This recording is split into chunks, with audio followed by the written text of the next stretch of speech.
Hey there! Thanks for joining me for this semester's final how-to flute tutorial.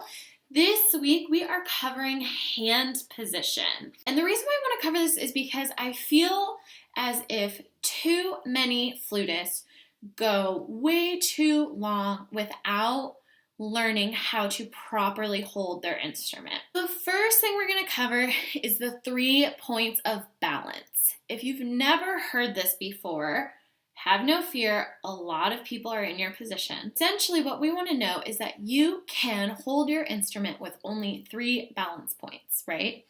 So, our first balance point is going to be our right hand thumb. Our second balance point is like the crook of our left hand first finger. And then the third balance point is our chin. So, if all 3 balance points are in check with one another, we can properly hold our instrument with only those key 3 points. Now, a lot of times, flutists, especially young flutists, have their thumb out of whack, okay? And typically, their thumb is too low and too far forward. I always say that my students are playing peekaboo with me with their thumb. And now, if our thumb is off balance, and I go to let go of my flute, it's gonna fall back. One really great way to check and make sure that your balance points are in check are to put your flute up, lift all of your fingers, and make sure that your flute doesn't fall back into your hands. And this is a really safe way to do it because if your thumb is not in check with each other, it's gonna fall and your fingers are gonna catch it, right? You're not gonna drop your flute. So what we wanna do is we wanna make sure that our thumb is on this back wall of our flute here. If our thumb is too low, then we're not gonna have anything stopping our flute from falling back on us, right? So we wanna make sure that we have something stopping our flute going this way because we also have our first finger pushing the flute this way. So if we're thinking in terms of science, you want to think like equal force. I don't like using the word force with flute playing because we want everything to be relaxed. However, in this instance, I think that works really well for us. We're going to make sure that we have equal amount of force or pressure from our left hand, equal amount of force from our right hand, our thumb, and then they're gonna lock it in place and your chin is what catches it. A couple key things to keep track of. 1, we wanna make sure that our thumb is not pressing or resting on these rods.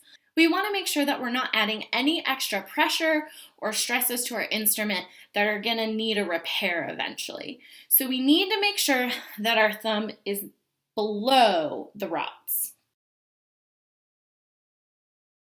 We also want to make sure that our thumb is not below the instrument because if it is on this bottom wall of the flute, if it's on the bottom of the tube, then the flute can easily fall back. We also need to make sure that our finger on our left hand is nice and curved. We want to make sure that we don't have any extra pressure on either joints of our finger so we can avoid and prevent injury. We want to make sure that our finger is nice and round and we're using the squishy part right here. And basically, it's going to wrap and hug your flute. Once you have your thumb in the right position, you have your finger in the right position, then you lock everything into place with your chin. When I'm going over thumb placement with my students, a lot of times I'll put a tiny piece of tape or I might even put the tiniest dab of nail polish on their flute wherever it works for their thumb. So your thumb placement is going to vary based on the size of your hand. A good rule of thumb, no pun intended, but it works really well for this, is to make sure that your first finger and your thumb are lined up on top of each other. You're going to shake your hand out, make sure that it's really relaxed. You're going to bring your hand up like you're going to eat your favorite kind of sandwich. You'll notice that your first finger and your thumb are right on top of each other. So what you'll do is you'll put your flute directly in there.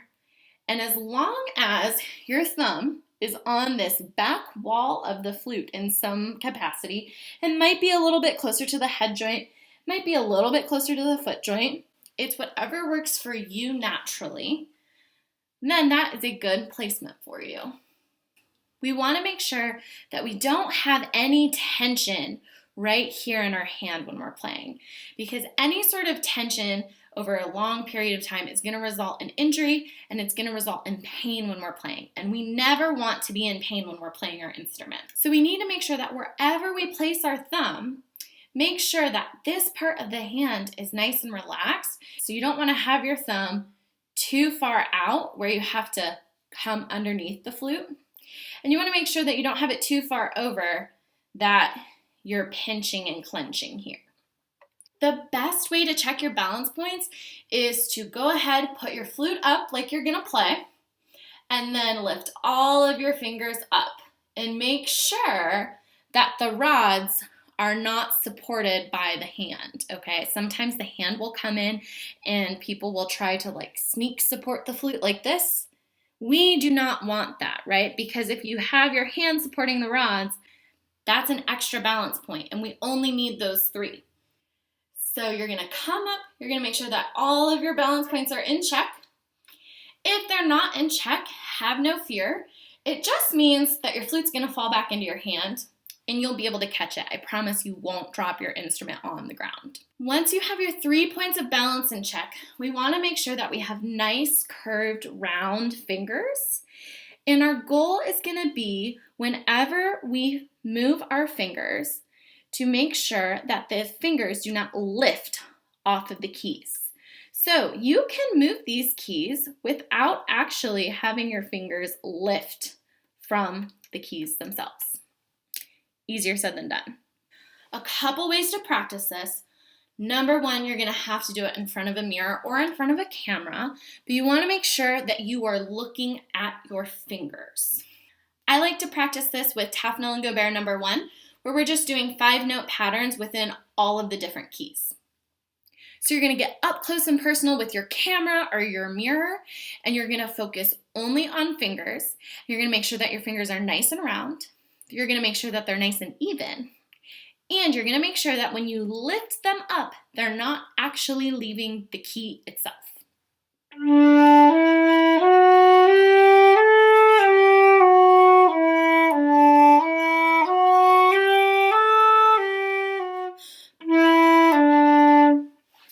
And you will do that in all of the different keys, in all of the different octaves, in as many different variations and patterns as you can think of, as slowly as you need to, so that your fingers never leave the keys. Once you're comfortable with that, then you're going to try and go a little bit faster and a little bit faster each and every day.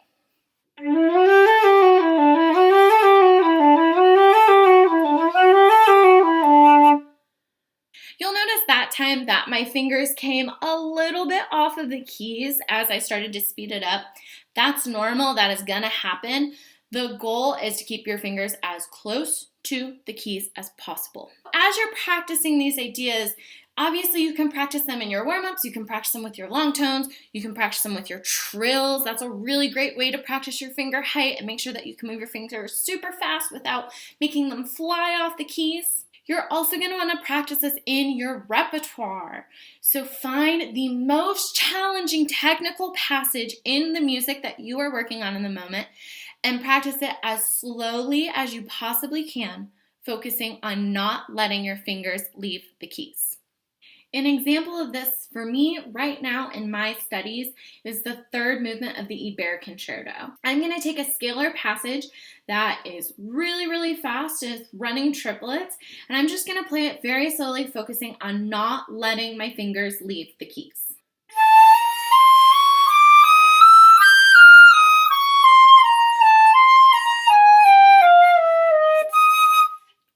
And eventually I will play the passage in context at full speed, focusing on light, even fingers that don't leave the keys.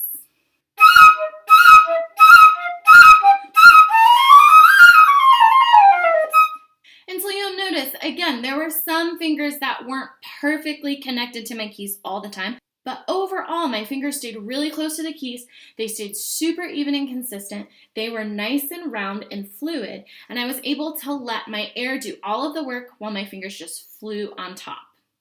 Hand position is a really, really important aspect to our playing.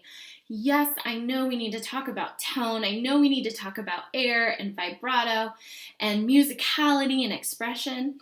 But if our hand position is out of whack and it's misaligned and our balance points are off, we're never going to be able to keep our flute stable enough to actually play a musical line beautifully without it moving around and our air getting interrupted. We're also not going to be able to let our fingers fly and play all of those crazy technical passages that is inevitable when we're a flute player, right? Make sure you take the time to really find a good, relaxed, well-balanced hand position for yourself before you start playing each day. Make sure you're focused on round fingers that are always touching the keys. And take the time to practice those difficult technical runs so painfully slowly that you can't possibly make a mistake. Our goal is to always be in full control of our instrument, and a lot of times we learn that by taking things crazy under tempo, focusing on the basics. That is all I have for you today. I hope you found this video engaging, exciting, useful. If you have any questions, drop them below. Be sure to subscribe to my YouTube channel so you don't miss out on any future videos. Follow me on Instagram at Sammy Holloman Flute. Follow me on Facebook at Sammy Holloman Flute. And thanks for watching.